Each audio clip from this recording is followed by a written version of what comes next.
Hey everybody, it's Sons of Gaming here with another Ninjago review for episode 83, True Potential. So anyway, first up, I gotta say this episode was really well done. And it was dark, just like they said in their Twitter post. But it was really well done, very emotional.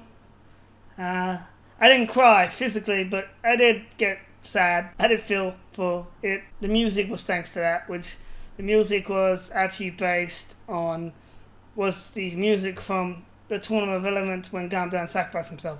It was that exact music, which is fitting for this episode. But there were actually some people who didn't like and would just like this episode that I ended up getting comments from. No, nothing bad, just, some people didn't like it. One person said it was sick, the episode was sick, but not in a good way.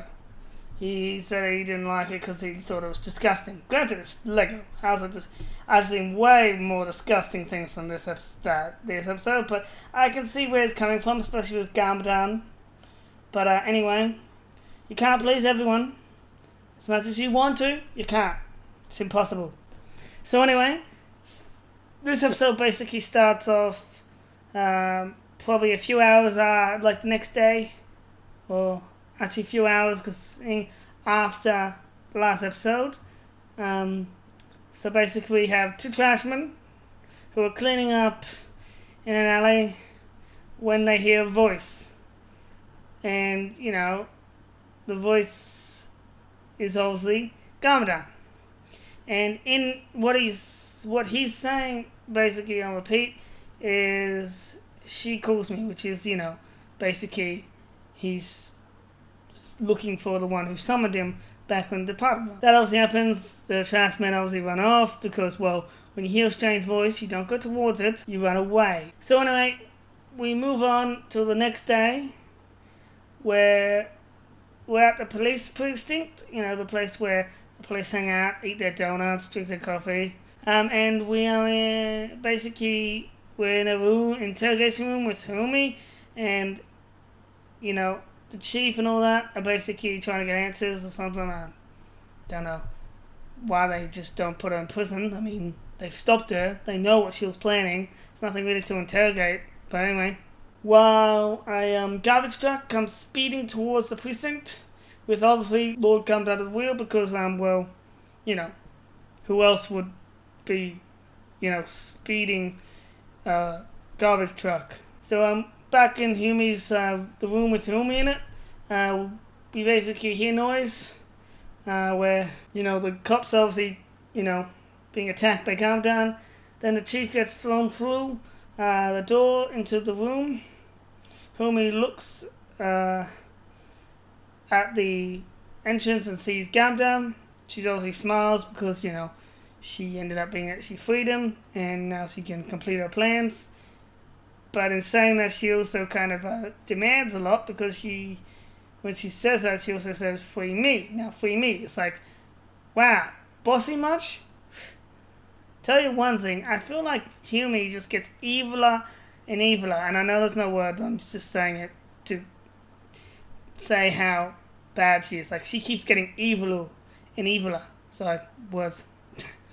So anyway, basically that happens. Meanwhile, at their bar, the bar that we saw in previous episode where Cole was singing terribly when he was in disguise mode, calling himself Rocky Dangerbuff, I think that's what it was. The ninjas are basically celebrating, and in doing that they're doing karaoke and singing, a very familiar song which I'm sure you all know, so I don't really need to mention it, The Weekend Whip.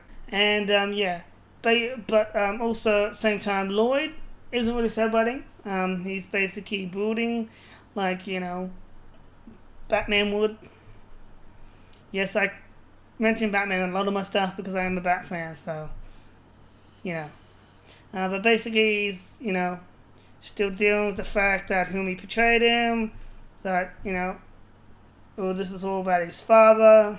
Blah blah blah. Misako then comes over. And then does a motherly duty to comfort Lloyd. She cheers him up. But not before Muse ends up coming on So the party ends up stopping, and they obviously listen to news, which basically mentions what happened in the start of this episode, where Yumi escaped with the help of Garmadon. We also learn a very interesting fact that I will say was interesting. Dareth, the brown ninja, has a crush on the reporter in the news report, Gal Gossip. I know, right? It was quite funny.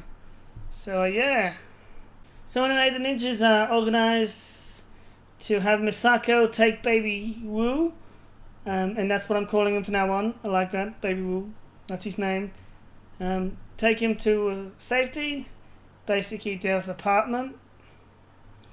While they plan to figure out a plan to stop Humi and Garmadon. So anyway, nothing else really happens at this point. Just Misako goes to Dale's apartment. She mentions Dareth as the brown ninja. The police head to the police precinct to, try and find clues to where Humi and Garmadon have gone.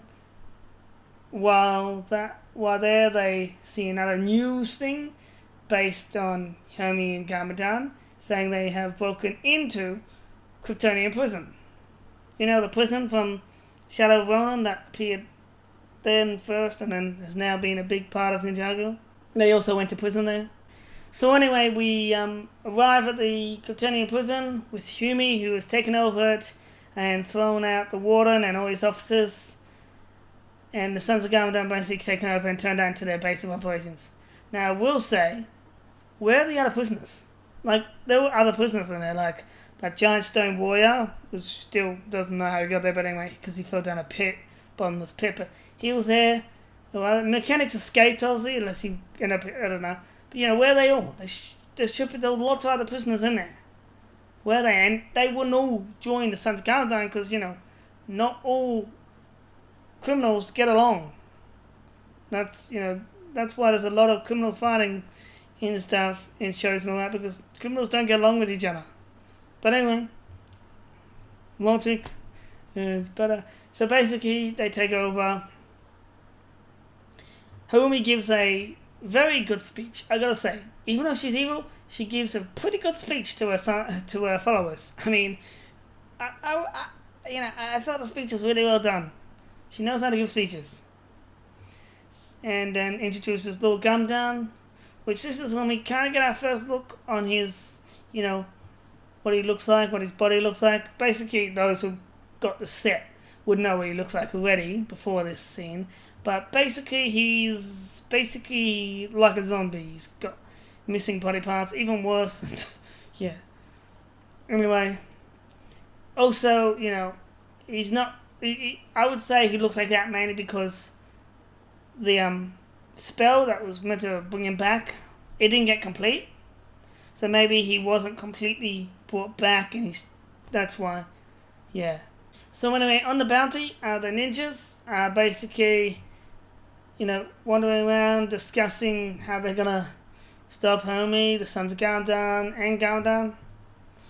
And Lloyd is basically, pondering over the fact that his dad's back and evil, and he has a photo of him and his dad, that he's looking at. That's basically what happens there. We then return to the prison where Garmadon is basically training to get his full strength back, and Humi then also convinces him to unlock his true potential by destroying his son. Now, I've got to say one thing. At this point, I kind of still Garmadon as he's not the Garmadon we remember, and not even the evil version I remember. Because even the evil version, he didn't take orders. Or at least not well. This one seems to be just doing whatever, and Humi seems to be the real mastermind behind everything. But see, Lord Garmadon is not like it's just so obviously. Yeah, Lord Garmadon is definitely not completely back, because he would never take orders. He doesn't take orders well. But anyway, that kind of bothered me, and that's one thing that bothered me about this. Is I don't like this Garmadon. He's not the Garmadon I remember, not even the evil Garmadon that I remember. Just, yeah, it bothers me.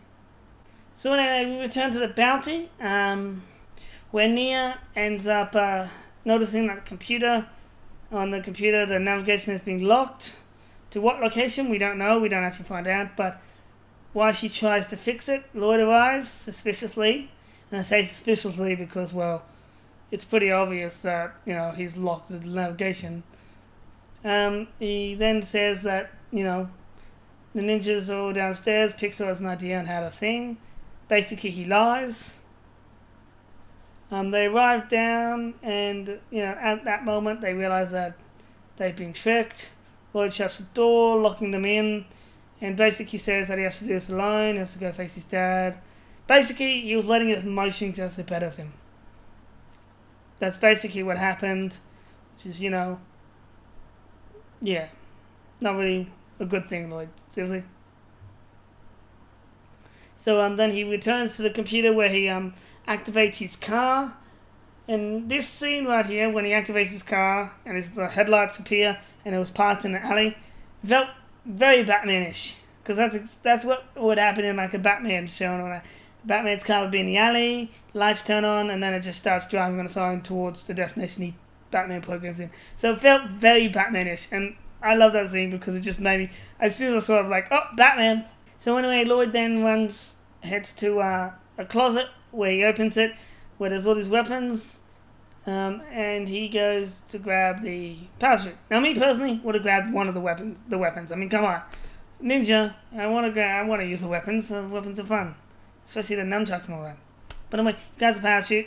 He pulls out his photo of his dad, and then he jumps off the boat to get to a car which is driving that location. Typical, super spy thing where they land in the car. Meanwhile, Cole uses his lava arms to break out of the room, where they then arrive up to the computer and try and hack into the system so they can unlock the navigation. Then we end up with Lloyd. Scene ends up with Lloyd driving towards Kryptonian prison. He drives past Luke Cunningham, which is that biker that wears a white helmet. I'm just mentioning it again, just so you know. He tells Yumi that Lloyd is heading into the trap, and that's basically all. Don't get into it. The ninjas then try and talk Lloyd out of going, telling him he doesn't need to do this. And Lloyd shows some serious rage issues by smashing the communication device. First time he punches it, they still hear him. And then he does it again constantly, punches it a few times. It's like, rage much? I think he's letting his emotions get the better of him for sure. That's just a lot of rage. We then arrive at Kryptonian prison with Lloyd, who, basically enters Hilmy, tells us Garmadon to broadcast the signal to the world. Basically, she wants everyone to see the fight between Lloyd and, Garmadon. So here, basically, the rest of the episode is basically Lloyd enters the prison, the part which is the most common part of the prison that we see in most episodes that have had it. And, well, Garmadon arrives, they begin fighting. Garmadon shows that he has powers.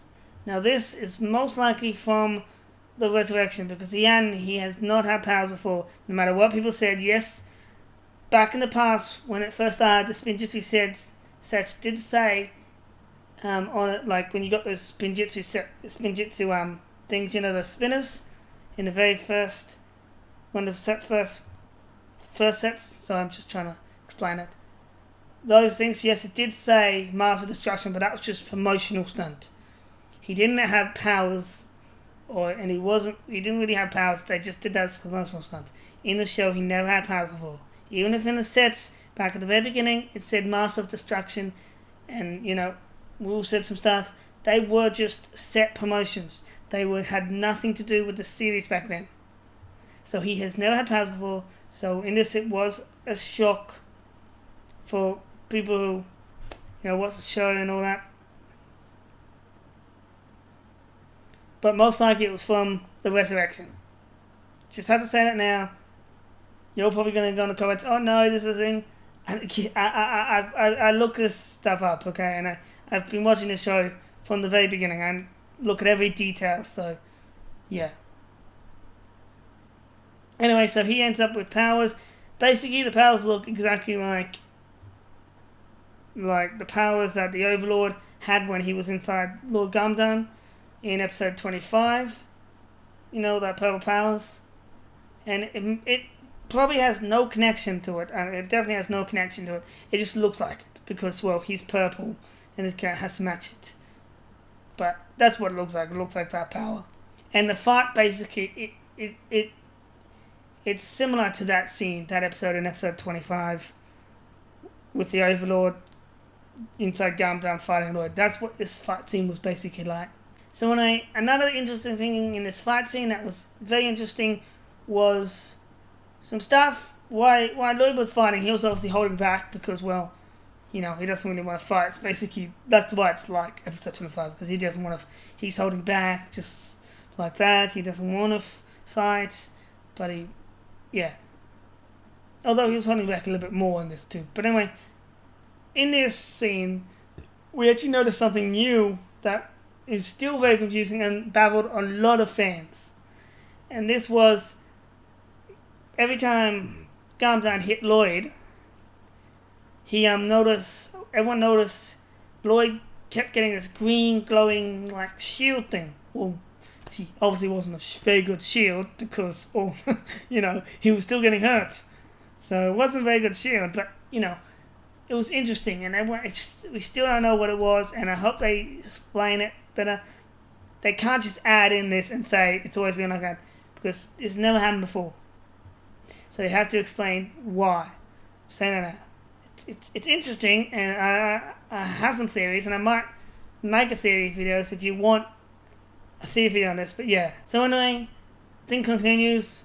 By this time, we also notice that Garmadon is starting to get like a purple fiery glow, which is similar to what the Oni mask had when it was standing on that pedestal in the Oni temple, which obviously symbolizes his, you know, transformation, his true potential being unlocked, and, you know, his Oni power.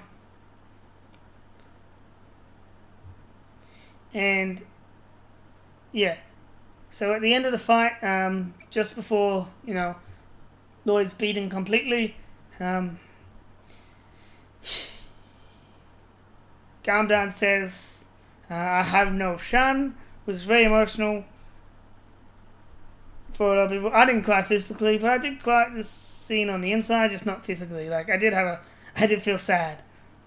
And then he basically throws him out of the prison through like 6 or 7 walls. Pretty powerful throw, if I say so myself. And yeah, so while Lloyd's lying on the ground outside the prison, Garmadon arrives, standing over, looking down at Lloyd with purple fire, Oni fire around him. Fumi arrives to see, you know, the handiwork of what she's done. Now, I know Garmadon did it, but she's technically causing all this. She's the insane one.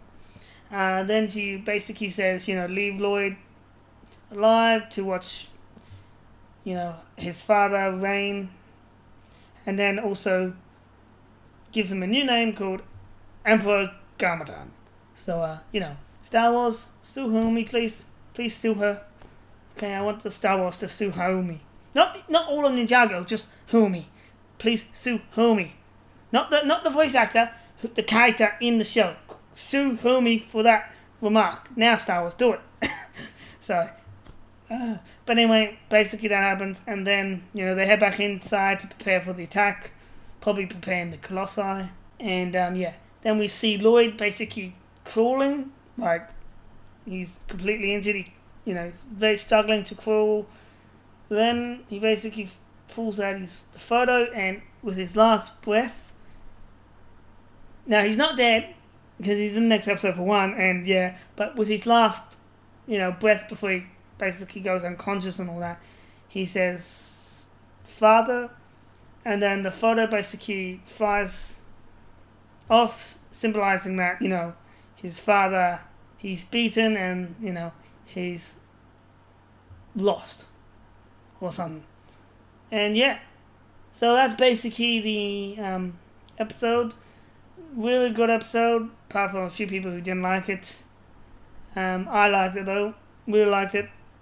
Really good episode, this best of this season, I would say. Not of the entire show, but this season, yes. And yeah, and I'm really looking forward to seeing episode 84, the season final, seeing what happens in it. Hopefully nothing too bad, but anyway. Yeah, don't forget to like, share, and subscribe, and, you know, check out all my videos. It really helps me out. Yeah.